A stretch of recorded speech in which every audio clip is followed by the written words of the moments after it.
네, 시청자 여러분 안녕하십니까. 경기도의회 희망인터뷰의 김준우입니다. 제11대 경기도의회가 출범한 지도 어느덧 7개월이 지났습니다. 78대 78이라는 여야 동수, 바로 경기도민께서 선택해 주신 숫자입니다. 이 숫자의 무게를 감당하고 책임지고 있는 의원이 있습니다. 바로 염종현 경기도의회 의장입니다.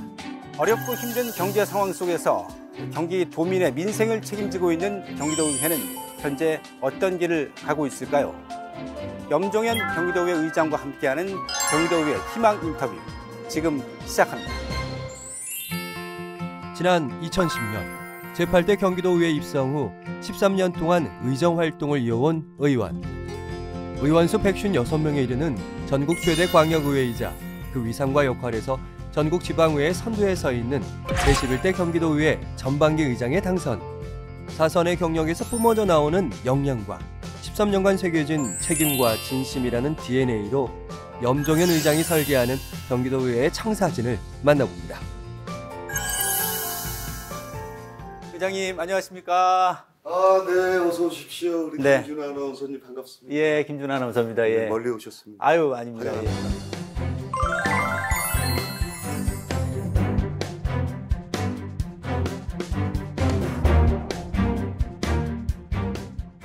네, 의장님 반갑습니다. 네, 반갑습니다. 바쁘신 가운데 시간 내주셔서 감사드리고요. 네. 먼저 새해 인사부터 드리죠. 의장님 새해 복 많이 받으십시오. 네, 우리 아나운서님도 새해 복 많이 받으십시오. 네, 올 한 해는 뭐 의장님 개인적으로도 그렇고 경기도 의회 측면에서도 그렇고 좀 의미 있는 일이 많이 나오는 결과가 나오는 한 해가 되기를 바랍니다. 고맙습니다. 예. 거리 두기는 해제가 됐지만 여전히 코로나는 계속 이어지고 있거든요. 네. 뭐 확진자도 꾸준히 나오고 있고요. 의장님 건강은 좀 어떻게 괜찮으신가요? 네, 저는 괜찮은데 지금 뭐 코로나 독감이 한참 유행이라서 우리 도민분들 건강이 좀 걱정이 됩니다. 네. 우리 의장님 일정이 상당히 바쁘신데 의장 되시고 평소에 건강 관리는 좀 어떻게 하시나요? 뭐 하루에 한 3, 4km 이 정도 걸었었는데 네. 그럼 훨씬 좀 나았거든요. 그렇죠. 네, 예. 근데 최근에는 조금 경황이 좀 없어서 운동을 좀 못해 는 그런 상황입니다. 네. 자, 여기가 이제 접견실이잖아요. 네, 제가 들어와 보니까 아주 산뜻하고 분위기가 좋습니다. 평소에 이곳은 어떻게 사용하고 계신가요? 네, 이 접견실은 보통 뭐 공공기관이라든지 아니면 단체라든지 우리 가장 중요한 도민들께서 찾아주셨을 때 제가 직접 맞이하고 이야기 좀 나누고 또 때로는 이곳에서 중요한 협약식도 하고 또 임명식도 하고 그렇게 다양한 용도로 사용하고 있는 크진 않지만 그런 공간입니다. 의장님한테는 아주 친숙한 그렇습니다. 그런 공간이 되겠군요. 광교 신청사 이전하고 이제 조금 자리를 잡아가는 이제 그런 시점인 것 같아요. 특히나 제가 인상 깊었던 것은 의원실이 한 분 한 분 개별적으로 생겼기 때문에 의정 활동에 집중도랄까요? 이런 것들이 훨씬 좋아진 것 같거든요. 네, 그렇습니다. 저희가 청사를 광교로 옮기고 나서 의원실이 생겼는데요. 그동안은 좀 안타깝게도 17개 광역 중에 경기도 의회만 의원실이 좀 없었습니다. 그래서 이번에 의원실이 생기면서 정책도 의원실에서 좀 개발하고 도민들, 주민들도 좀 함께 만나는 그러한 공간이 생겨서 의원님들이 굉장히 좋아하시고 또 그만큼 성과를 낼 수 있는 기반이 형성됐다 이렇게 생각합니다. 자, 경기도의회도 많은 변화를 맞이했습니다. 특히나 의회 사무처 인원도 9월 말에 31명을 신규 채용하면서 많이 늘었죠. 인사권 독립에 대해서도 많은 노력을 기울이셨습니다. 관련 말씀을 좀 들어볼까요? 2020년 12월에 지방자치법 전면 개정된 취지가 집행부와 의회의 완전한 인사권 독립이 취지거든요. 이제 거기에 발맞춰서 의회도 지금 인사권 독립 이후에 여러 가지 미비된 체계라지 등등을 좀 준비하고 있고 그러나 이제 예산권과 조직권이 아직 주어지질 않아서 부족한 면이 있습니다만은 인사권 독립을 완전하게 구축하기 위해서 노력하고 있습니다. 예. 사실 이번 11대 의회가 전대미문의 의회입니다. 그렇습니다. 여야가 78대 78. 그때. 전혀 생각하지 못했던 그런 절묘한 숫자로 결정이 됐는데요. 부담도 크시고 여건상 참 그런 숫자가 주는 힘든 부분이 분명히 있으셨을 것 같아요. 네, 예. 그렇습니다. 지금 아나운서님께서 말씀 주신 대로 78대 78 동수는 전무후무한 일이죠. 그래서 우리 현명하신 경기도민들께서 여야의 동수를 줄 테니까 싸우지 말고 오직 도민만 바라보고 서로 상해가면서 협치해서 열심히 일해달라 이렇게 주문으로 알고 그 뜻을 받들기 위해서 노력하고 있습니다. 예. 네. 아무튼 뭐 반년 넘게 지금 애를 많이 쓰고 계신데요. 특히 이번에 의회 사무처장을 개방형 임기제로 전환한다고 들었습니다. 네, 네. 의장님의 공약 사항이기도 했고 그렇습니다. 상당한 의미가 있는 것 같거든요. 그렇습니다. 예. 네.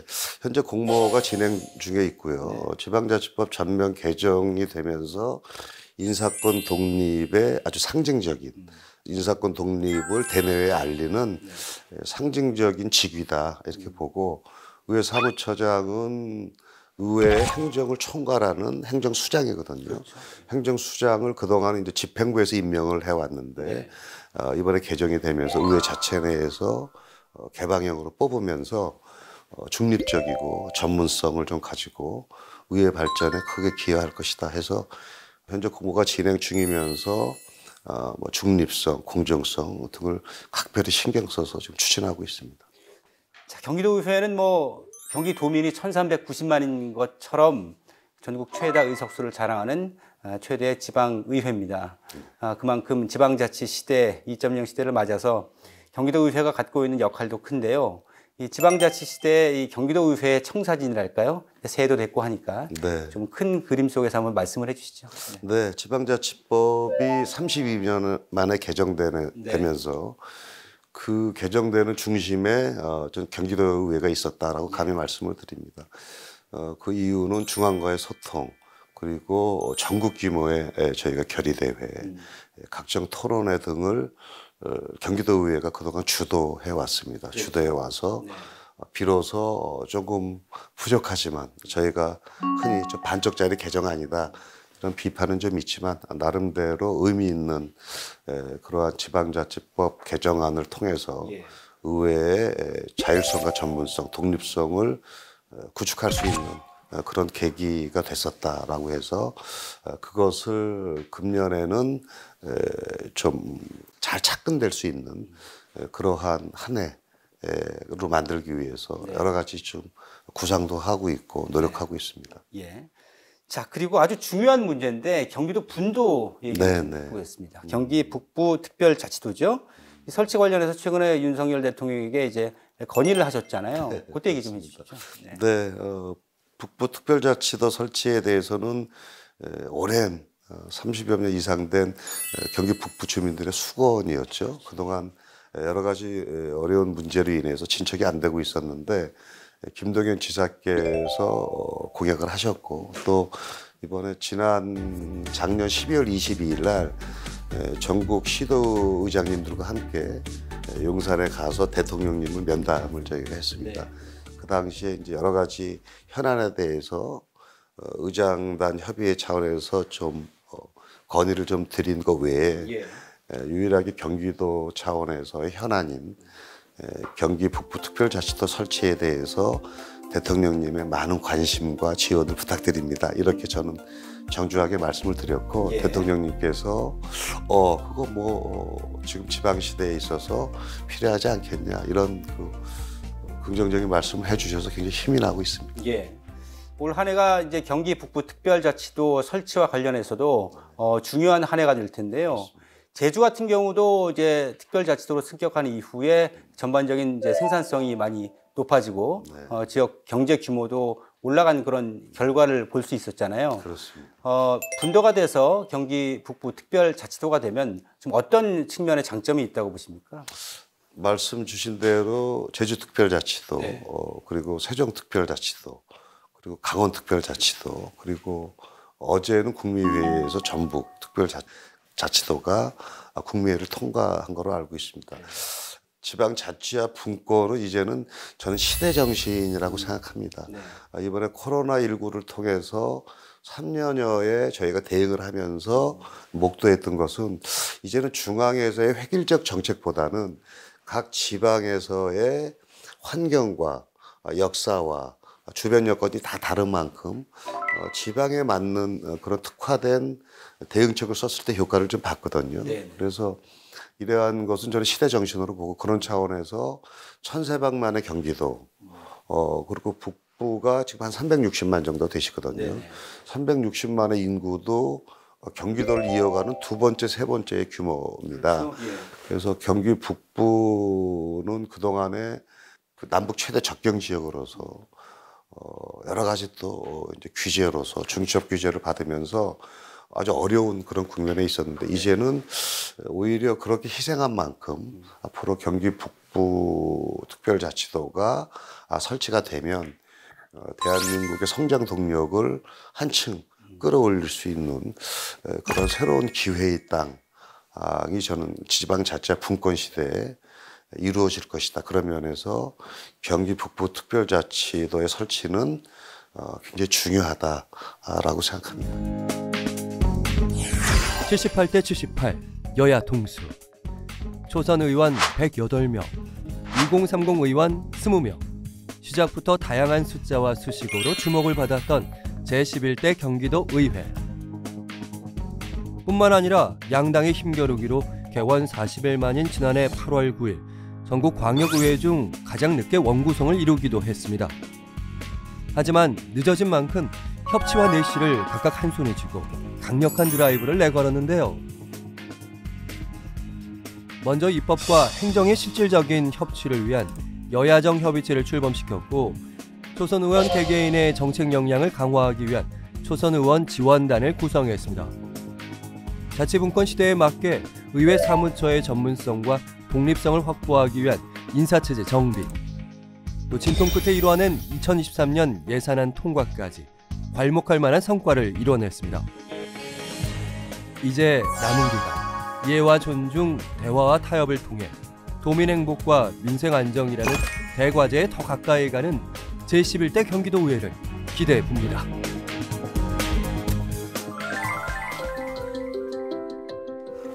예. 네. 여기가 이제 이런 경기 도민의 민의의 전당이죠. 네네. 팔달산 쪽의 구청사에서 네. 금년 3월에 이곳으로 저희가 이전했습니다. 예. 네. 이제 사람 중심, 민생 중심 의회다 의회는 저희 경기도 의회의 슬로건이고. 네. 잠깐 올라와 보시죠. 예. 네, 여기가 의장석입니다. 한눈에 다 보이고요. 뭔가 웅장해지는 느낌이 드는데요. 이게 좀 책임감도 느껴지고 그러네요. 괜히. 네.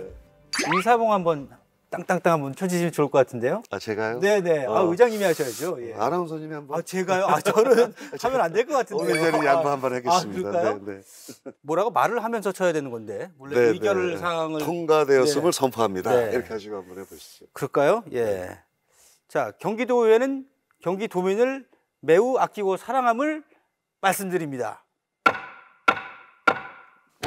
됐나요, 이 정도면? 네. 괜찮나요? 네. 네, 저희가 장소를 좀 옮겨봤습니다. 이곳은 바로 경기도의회의 심장부라 할 수 있는 곳, 도의회 본회의장에 나와 있는데요. 지난 7개월 이곳에서 정말 많은 일들이 있었잖아요. 그렇습니다. 예. 사실 개원도 한 40여일 정도 네. 늦었고, 그 40일 동안 마음고생을 가장 많이 하신 분이 의장님이 아닐까, 뭐 그런 생각도 드는데, 정말 책임감을 많이 느끼셨을 것 같습니다. 그때를 되돌아보신다면 제일 먼저 어떤 생각이 드셨나요? 네, 먼저 경기도민들께 죄송하게 저희가 8월 9일, 정확히 한 달 9일 늦게 원구성이 됐습니다. 네. 그래서 의장으로 선출된 순간 네. 당연하겠지만 정말 무거운 중압감이 짓눌렀고 이제 시작이구나 예. 라고 생각하면서 다른 생각보다는 주어진 의장이라는 무거운 책무 최선을 다하자 이렇게 속으로 좀 다짐을 좀 몇 번 했습니다. 네. 특히 일할 수 있는 여건과 공간을 마련하는데 주력하시겠다라는 여러 가지 공약 사항 가운데 눈에 띄는 부분이 저는 이제 그 부분이었는데요.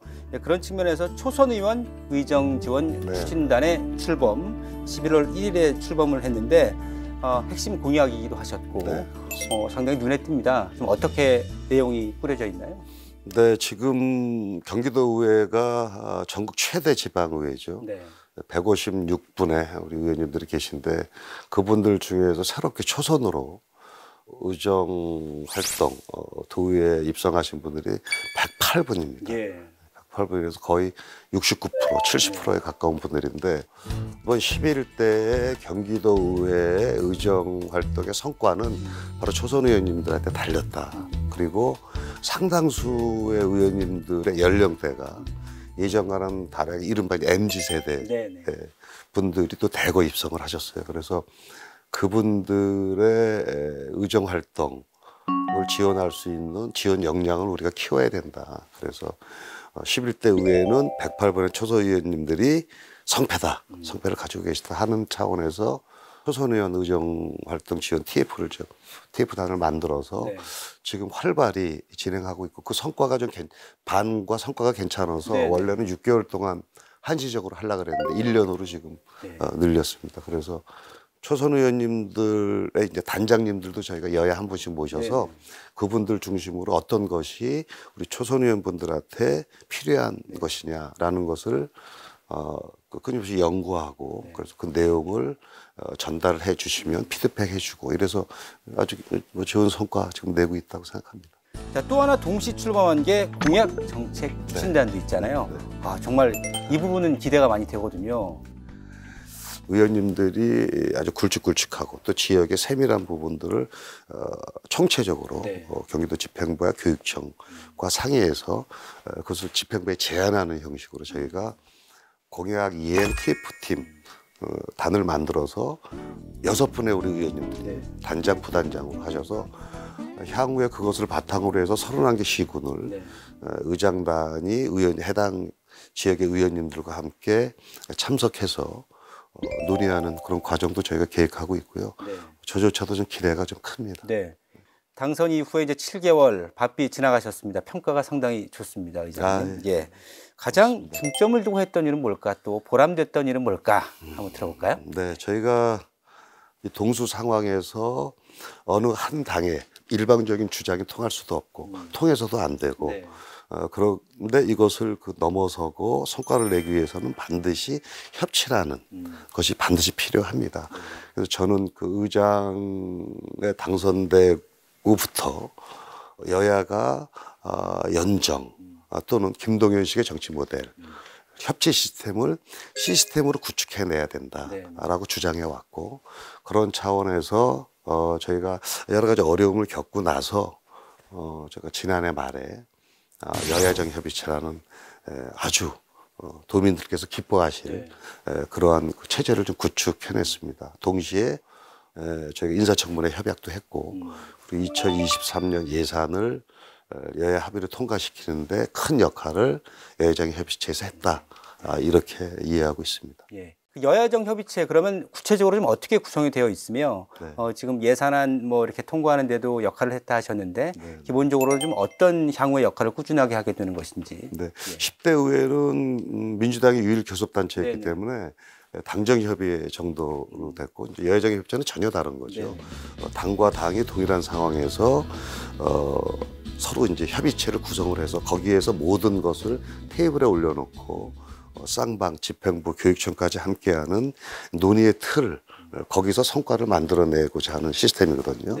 그래서 저희가 그 경기도와 함께 했고 또 경기도 교육청과도 이제 함께 해냈습니다. 그래서 구성원은 지사와 교육감 그리고 의장은 반기별로 6개월에 한 번씩 참여를 하고 구성 인원은 이제 양쪽에 경제부이사님과 부교육감이 공동의장으로 참석을 하고 여야 원내대표 단위 대표님을 중심으로 참여를 해서 거기에서 모든 것을 논의하는 이런 구조죠. 그래서 그것은 집행부에서 요청하는 안건이 올라올 수 있고 또 여야 의회에서 요청하는 안건이 올라올 수 있고 그 안건을 거기서 토론해서 사전에 예측 가능한 시행착오를 좀 줄이는 그러한 그 역할을 여야정 협의체에서 지금 하고 있다. 그리고 성과를 냈다. 이렇게 생각합니다.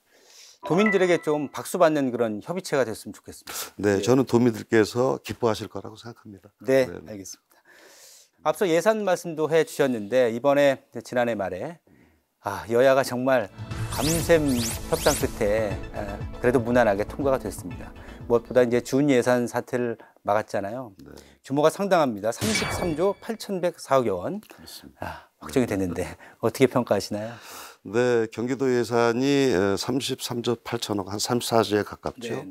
그리고 경기도 교육청 예산이 22조 정도가 됩니다. 그러면 합하면 56조, 서울시가 60조. 그러니까 드디어 서울과 경기도가 총 예산이 이제 어깨를 나란히 하는 상황에 좀 왔고, 국가 예산이 이번에 639조 정도 되니까 그 10분의 1 가까운 예산을 가지고 있는데, 그 과정은 결코 녹록하지는 않았습니다. 험난했죠. 그리고 외부에서 바라보기에는 과연 여야가 잘 2023년 예산안을 타결할 수 있을까라고 보통은 대단히 비관적 전망이 좀 컸습니다. 그러나 그 비관적 전망을 저희가 뚫고 여야가 완전히 합의에 이루어서 2023년 예산을 타결했습니다. 그 의미는 모두가 예상했던 그러한 어려울 것이다. 갈등과 반목을 저희가 여야정 협의체라는 시스템을 통해서 넘어서서 소통과 협치를 통해서 국회도 해내지 못했던 그러한 것을 경기도가 해냈다.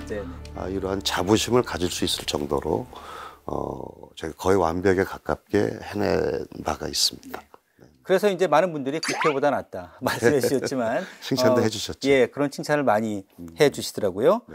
자, 말씀해 주신 것처럼 예산안 규모가 역대 최대 규모 아니겠습니까? 자, 여러 가지 사안들이 이제 분야별로 있겠습니다만 그래도 좀 눈여겨볼 만한 그런 내용들이 있으면 몇 가지 추려서 소개를 해 주실까요? 네, 2023년 예산안이 이제 그 어느 때보다도 중요한 것은 현재 대내외적으로 굉장히 좀 어렵습니다. 환경이. 국내적으로는 고물가, 고금리, 고환율 그래서 어려움을 겪고 있고 팬데믹을 넘어서지 못하는 그런 어려운 상황에 있기 때문에 촘촘한 예산 구조가 필요한데 저희가 34조에 가까운 합해서 56조의 예산을 정말 예결위에서 밤샘 하면서 또 상임위와 함께 협의하면서 또 양쪽 대표단이 논의하면서 대표적으로는 저희가 주거복지, 그다음에 교통, 환경, 교육 등등에 대해서 예산을 짰는데 그 중앙에서 좀 국회에서 어려워했던 지역화폐 예산을 저희가 소상공인들을 위해서 반영을 좀 했고 청년들에게 기회를 주자 그래서 청년 기본소득이라든지 청년 면제수당 등을 했고 또 우리 아이들 교육을 위해서 수영장 증축이라고 한 520억 정도도 다 먹고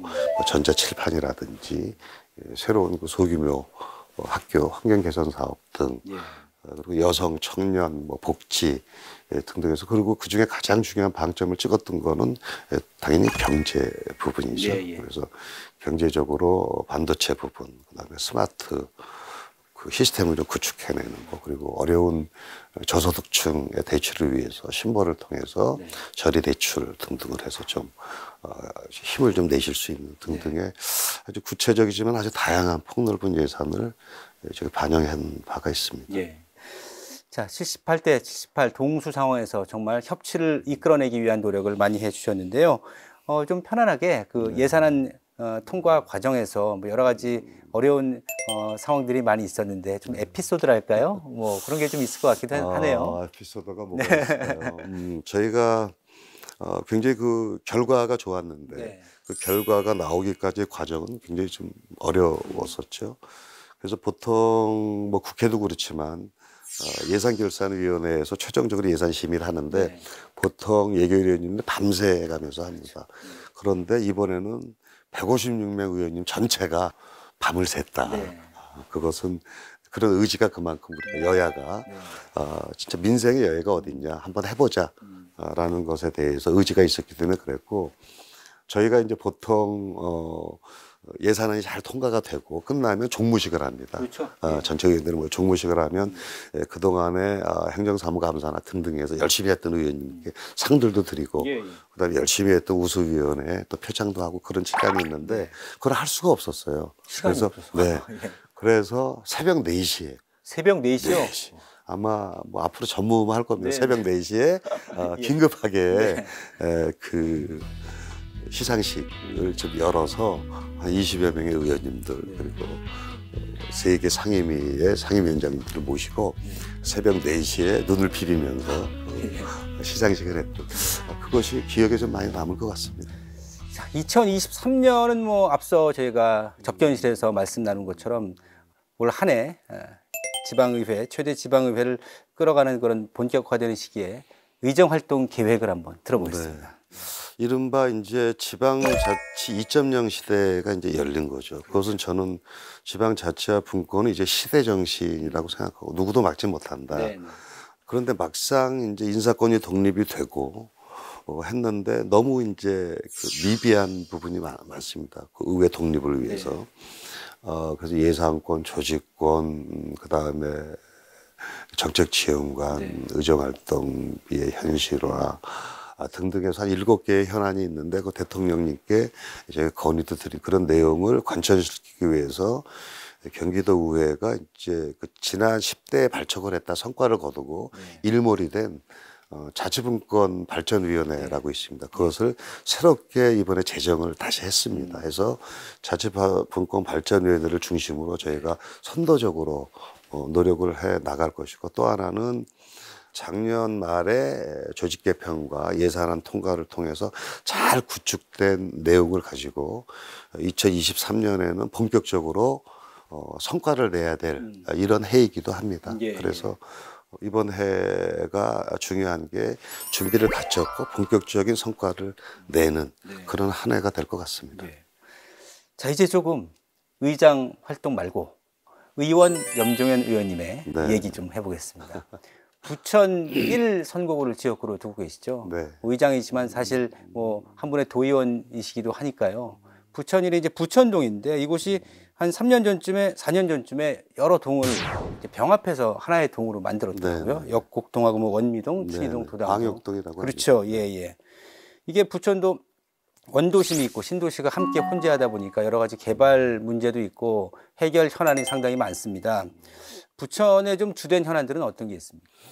네, 먼저 제 지역구부터 말씀드리면 부천동이 이제 5개 동이 광역동으로 하나로 합쳐졌는데 정말 안타깝게도 뉴타운 개발 사업의 실패로 인한 폐해를 고스란히 입은 그런 원도심이죠, 대표적인. 그래서 지금은 이제 그것을 이제 극복해 내고자 뭐 가로정비 사업도 이제는 대규모 개발 사업이 굉장히 어렵기 때문에 소규모 개발 사업을 통해서 주거 환경 개선이 가장 필요한 곳이고 그리고 이제 기회의 땅이 될 수 있는 종합운동장이라는 쿼터블 역세권을 중심으로 주거 환경 개선, 첨단 그 기업들 유치 이런 걸 통해서 메아리처럼 조금씩 벌려 나가면서 주민들을 위한 여러 가지 노력을 해야 될 시기인 것 같습니다. 근데 아무래도 의장 활동을 주로 하시다 보니 이제 지역 구민들께서는 좀 민원도 넣고 싶고 의장님을 좀 만나 뵙고도 싶고 뭐 이런 아쉬움도 있으실 텐데 좀 어려운 가운데에서도 이제 지역구 활동과 이제 의장 활동에 좀 균형을 좀 맞추셔야 되잖아요. 좀 어떻게 좀 하고 계십니까? 네, 하여튼 이 자리를 빌어서 저를 끊임없이 지지해주고 성원해주신 우리 부천동 주민 여러분께 정말 머릿속에 감사의 말씀을 드립니다. 주민 여러분이 안 계셨다면 오늘의 사선의 염정현 의장은 없었다고 좀 보고요. 그런 면에서 정말 너무 감사를 드립니다. 의장이 되고 나서 정말 송구스럽죠. 지역 주민들을 찾아뵙고 한 분 한 분 인사를 드려도 부족한 상황인데 경기도 의회의 의장으로서 역할이 너무 중하고 크기 때문에 지역 활동에 소홀히 했던 게 사실입니다. 그래서 가급적이면 주말에 이용을 해서 오전부터 주민들을 계속 좀 만나려고 좀 노력하고 있는데 그래도 좀 부족하죠. 그래서 이제 시간을 좀 잘 이제는 앞으로 이제 정신없던 시간이 조금 지나갔고 현재도 좀 그런 부분이 있긴 하지만 잘 시간을 쪼개서 주민들께 그동안의 성과 해왔던 일, 또 주민들께서 궁금해하셨던 부분, 민원 부분에 대해서 좀 찾아뵙고 설명을 드릴 예정입니다. 예. 참 송구스럽죠. 아유, 별 말씀. 자, 이제 사선 의원이신 만큼 이제 오랜 시간 부천 발전을 위해서 달려오셨는데요. 의원님께서 생각하시는 부천의 향후 발전 방향은 좀 어디에 있다고 보십니까? 네, 부천이 금년이 이제 6만 5천부터 시작한 부천이 시승격 50주년이 되는 해입니다. 그렇군요.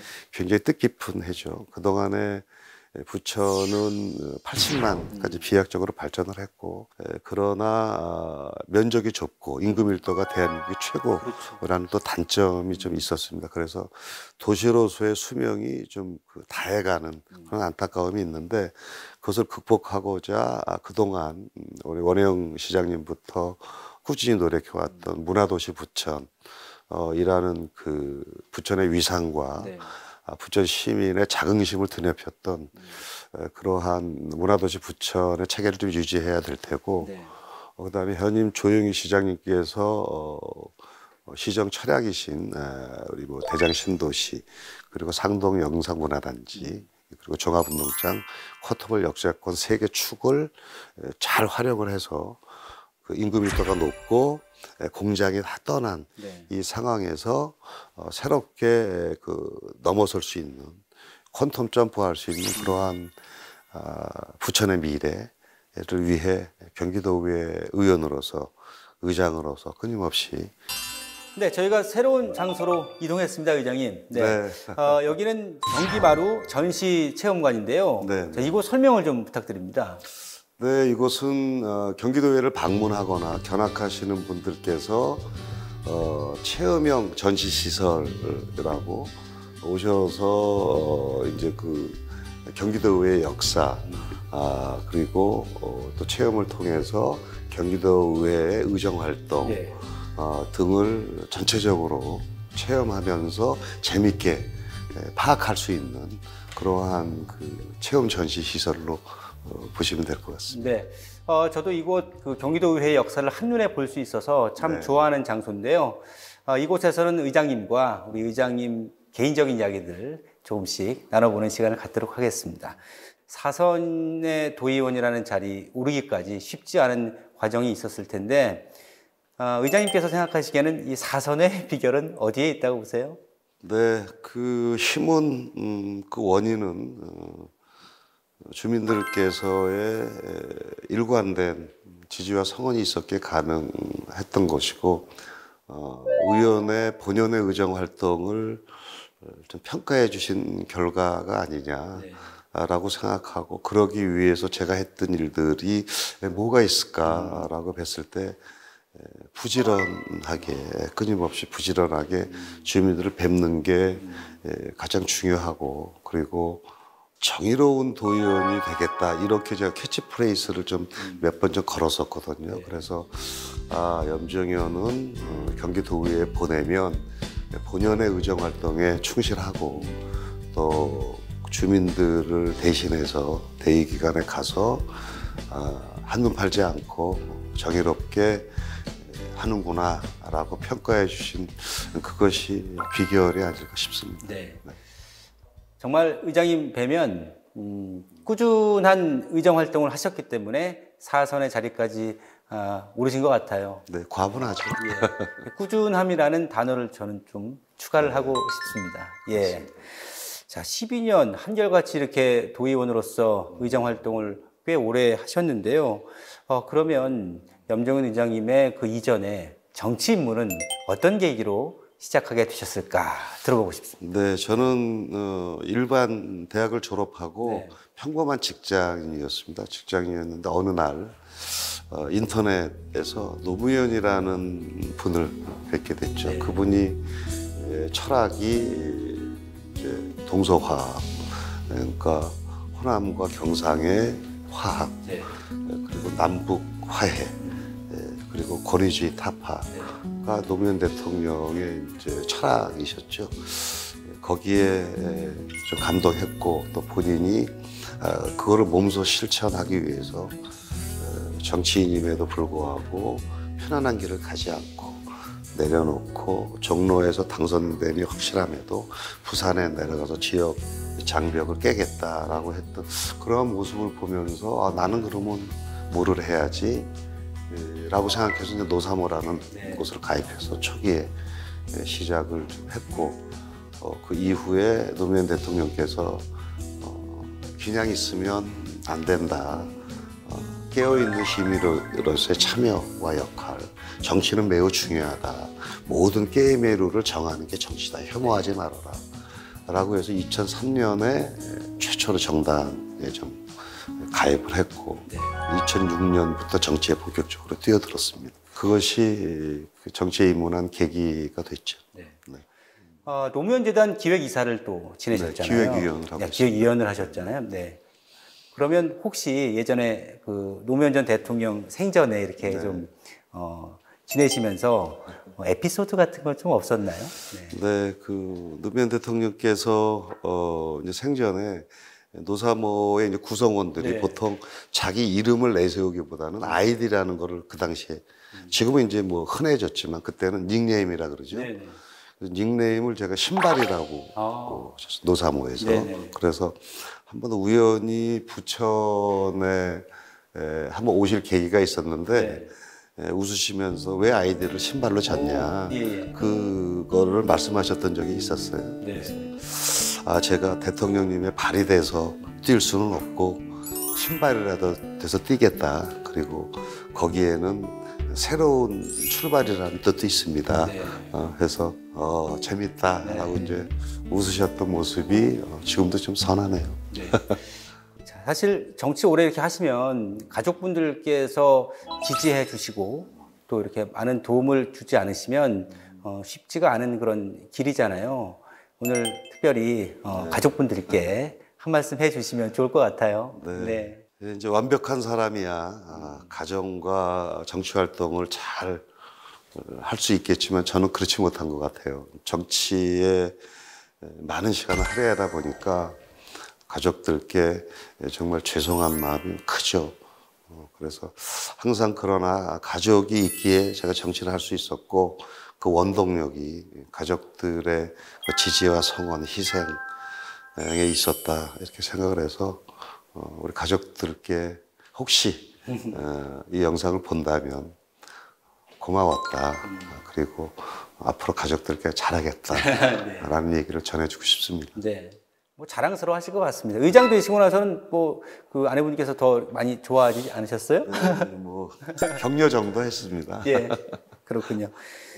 참 단단하시고 유쾌하시지만 신중하시고 효율적으로 일을 하시는 분이구나 이런 느낌을 받았습니다. 그래서 더 도민들도 신뢰하지 않을까 오늘 이 방송을 통해서 더 많이 느끼시리라 생각이 되는데요. 그렇다면 우리 염 의장님의 정치적 철학, 신념 꼭 들어보고 싶습니다.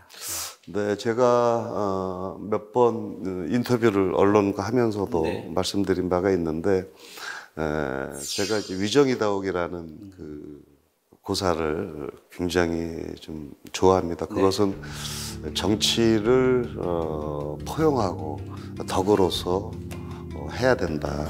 그것은 치열하게 정치가 서로 나누어서 논쟁을 하고 토론도 하고 하지만 싸워서는 좀 안 되지 않겠냐. 그런 면에서 그것을 상대방을 존중하고 정치의 본연의 것을 서로가 얻기 위해서는 정말 그 애민 정신이죠.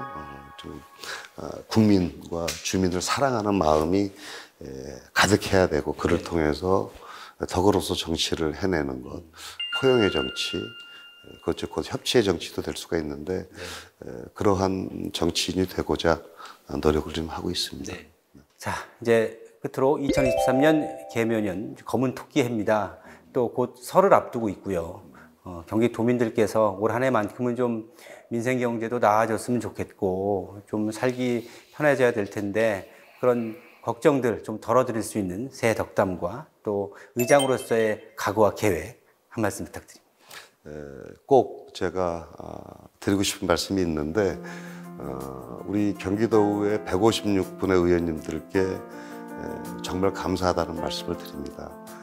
여야 대표님, 대표단을 중심으로 156분의 협치의 힘이 있었기에 오늘의 11대 경기도의회가 있을 수 있었다. 그리고 그 성과는 우리 156명의 의원진 모두의 성과다. 그래서 감사를 이 자리를 빌어서 드리고 앞으로도 의장으로서 낮은 자세로 의원님들과 함께 손잡고 최선을 다해 나가겠다. 거기에는 여야가 없다라는 말씀을 드리고 싶습니다. 그리고 마지막 인사를 좀 드려야 되는데 1390만 경기도민을 생각하면 마음이 그렇게 편하지는 않습니다. 대내외적으로 대단히 어려운 상황 속에서 또 코로나 팬데믹 상황에서 이 어려운 과정을 견뎌주셨고 그리고 우리 여야 동수의 구조를 만들어 주셨고 경기도민 여러분 하여튼 2023년에는 오직 도민만 바라보고 민생을 위해 일하는 그러한 경기도의회 반드시 만들어 나가겠다는 말씀을 마지막으로 드리고 싶습니다. 예. 우리 경기도민 여러분 새해 복 많이 받으십시오. 감사합니다. 네. 네, 고맙습니다. 네. 아,